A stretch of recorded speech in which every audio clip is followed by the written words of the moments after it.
Hello friends कैसे हैं आप लोग। फ्रेंड्स इस वीडियो में हम लोग बात करेंगे difference between jumper cable and feeder cable के बारे में। ठीक है, तो दोस्त पहले मैं आपको बता देता हूं कि जम्पर केबल फीडर केबल क्या होता है, फिर इसके अंतर के बारे में हम लोग जानेंगे। तो दोस्त अगर आप न्यू है तो मेरे चैनल को सब्सक्राइब कीजिए, क्योंकि इस चैनल पे आपको टेक्निकल वीडियो देखने के लिए मिलेगा। ठीक है दोस्त, तो चलिए देखते हैं। तो पहले हम लोग जान लेते हैं जम्पर केबल और फीडर केबल क्या होता है। दोस्त जम्पर केबल फीडर केबल को हम लोग जो है सेल फोन टावर पे यूज करते हैं, आई मीन मोबाइल टावर पे यूज करते हैं। ये देखिए आपका ये जम्पर केबल है, ठीक है, और ये देखिए आपका फीडर केबल है। ऊपर में भी आपका जम्पर केबल यहाँ पर आता है, लेकिन आप देख नहीं सकते हैं। ठीक है, तो जम्पर केबल और फीडर केबल दोनों को यूज करते हैं हम लोग सिग्नल भेजने के लिए। सिग्नल भेजने के लिए भी, आई मीन सेंड करने के लिए भी, और सिग्नल को रिसीव करने के लिए भी। ठीक है, अगर सपोज दैट देखिए यहाँ पे तो आपको विजिबल नहीं है, अगर टावर के नीचे में मेरा बीटीएस इंस्टॉल किया हुआ है, ठीक है, और ये आरआरयू भी आपका जो है टावर के नीचे में है, या बिल्डिंग पे टावर है। सपोज एग्जांपल मान लीजिए बिल्डिंग पे टावर है, ठीक है, आपका जो बीटीएस एंड में आरआरयू आपका इंस्टॉल किया हुआ है, ठीक है, और आपका आरआरयू से एंटीना के बीच की दूरी आपका 20 मीटर है, 25 मीटर है, आई मीन 15 मीटर से ज़्यादा है। ठीक है, तो 15 मीटर से कम के डिस्टेंस में तो हम लोग जम्पर केबल यूज कर लेते हैं, लेकिन अगर 15 मीटर से ज़्यादा रहता है तो हम लोग क्या करते हैं, फीडर केबल यूज करते हैं। तो क्यों ऐसा करते हैं? क्योंकि जम्पर में जो है दो सिग्नल ज़्यादा लॉस होता है, सिग्नल का ज़्यादा लॉस होता है जम्पर में, इसलिए हम लोग 15 मीटर तक ही यूज करते हैं। किसी किसी का तो किसी किसी ऑपरेटर का अपना स्टैंडर्ड है, वो लोग 15 मीटर भी यूज नहीं करता है, क्योंकि जब से 3G और 4G आया है तो वो लोग 15 मीटर भी यूज नहीं करता है। बोलता है यार हम 8 मीटर या 10 मीटर, 8 मीटर या 10 मीटर तक यूज कर सकते हैं, आई मीन 8 और 10 मीटर तक। ठीक है, तो जो है जितना कम लेंथ का आप जम्पर केबल यूज करेंगे जीएसएम एंटीना और आरआरयू के बीच में, उतना ही आपका आई मीन कॉल का क्वालिटी सही रहेगा और आपका डेटा का क्वालिटी सही रहेगा। ठीक है, अगर इसके बीच में एंटीना और आरआरयू के बीच में जम्पर के थ्रू अगर डिस्टेंस आप बढ़ा रहे हैं तो आपका डाटा स्लो हो जाएगा और आपका क्वालिटी भी, कॉल क्वालिटी भी अच्छा नहीं रहेगा। ठीक है, क्योंकि उसमें सिग्नल लॉस होता है। तो सिग्नल सिग्नल क्या होता है दोस्त? इलेक्ट्रोमैग्नेटिक वेव होता है।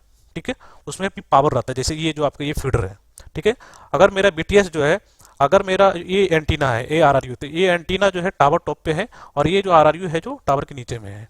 तो हम क्या करेंगे कि एंटीना से आरआरयू को कनेक्ट करने के लिए हम लोग जम्फर की यूज नहीं करेंगे, क्योंकि जम्फर जो है हमको ज़्यादा, आई मीन ज़्यादा लेंथ का यूज करना पड़ेगा। तो उस केस में हम क्या करते हैं, जम्फर नहीं यूज करके हम लोग फीडर का यूज करते हैं, क्योंकि फीडर में जो है सिग्नल लॉस नहीं होता है, होता है लेकिन बहुत ही कम होता है। ठीक है, तो इसको यूज करते हैं।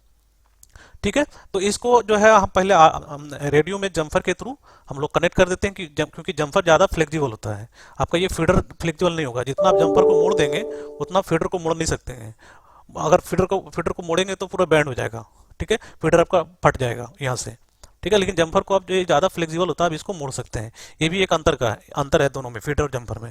तो इसको क्या करते हैं हम, जैसे ये मेरा आरआरयू है टावर के नीचे में है, तो हम क्या करते हैं, ये फ्लेक्सिबल होने के चलते जम्पर केबल को पहले हम यूज करते हैं, फिर जम्पर केबल को हम फीडर में कनेक्टर के माध्यम से कनेक्ट करते हैं। फिर यहाँ एंटीना में आप डायरेक्ट कनेक्ट कर सकते हैं, नहीं तो यहाँ पे भी जम्पर को कनेक्ट कीजिए। ठीक है, इस तरह से हम लोग जम्पर केबल फीडर केबल को यूज करते हैं। अब इसका जो है और हम जान लेते हैं, क्योंकि ये सब चीज़ें आपको इंटरव्यू में पूछेगा आपसे।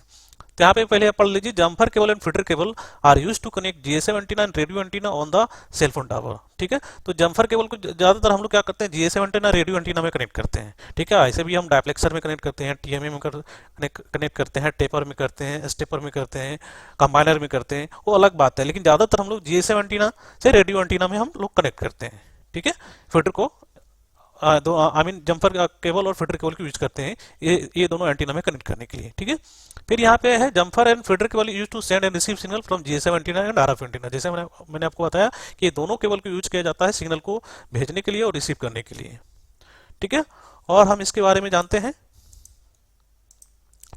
यहाँ पे देखिए, जम्पर केबल है हाई सिग्नल लॉस, जैसा मैंने आपको बताया, that is why jumper use for short distance connectivity between antenna and jumper cable are more flexible than feeder. ठीक है, तो इस तरह ये जम्पर केबल शॉर्ट होता है और यहाँ पे हम लोग यूज करते हैं। ठीक है, ये ज़्यादा फ्लेक्सिबल होता है, क्योंकि ये देखिए यहाँ से यहाँ आप इसको आसानी से यूज कर सकते हैं, लेकिन ये जो फीडर केबल मोटा होता है आप इसको यूज नहीं कर सकते, यहाँ से यहाँ मोड़ सकते हैं, नहीं मोड़ सकते हैं। ठीक है, तो इसको फीडर को हम लोग जो है ना, मतलब ज़्यादा दूरी रहता है, ज़्यादा आई मीन 10 मीटर से ज़्यादा है या 15 मीटर से ज़्यादा है डिस्टेंस आपका आरआरयू और एंटीना के बीच में, तभी हम फीडर को यूज करते हैं, नहीं तो फीडर का हम लोग यूज नहीं करते हैं।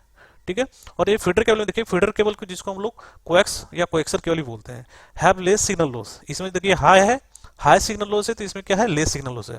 That is why feeder use for more distance connectivity between antenna to radio. ठीक है, तो इसलिए हम लोग इसको जम्फर को यूज करते हैं। सिंपल आपको जवाब देना है कि सिंपल आपको जवाब देना है, सॉरी, सिंपल आपको जवाब देना है कि जम्फर केबल में हाई सिग्नल लॉस के कारण शॉर्ट डिस्टेंस के लिए यूज किया जाता है, जम्फर और रेडियो के बीच में और कंबाइनर के बीच में, जो भी वहां पे डिवाइस है। और फीडर का जो है अगर ज्यादा दूरी है, ठीक है, हम उसके बीच में अगर ज्यादा दूरी की कनेक्टिविटी है तब हम लोग फीडर का यूज करते हैं, क्योंकि फीडर में जो है सिग्नल कम लॉस होता है।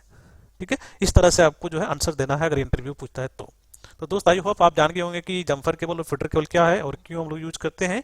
ठीक है, और दोनों में अंतर क्या है। ठीक है, तो दोस्त आई होप ये वीडियो आपको अच्छा लगा होगा, और अच्छा लगता है तो मेरे चैनल को सब्सक्राइब कीजिए, लाइक कीजिए और अपने दोस्तों में शेयर कीजिए। फिर मिलते हैं अच्छे वीडियो के साथ, तो जब तक के लिए बाय बाय, थैंक यू और जय हिंद।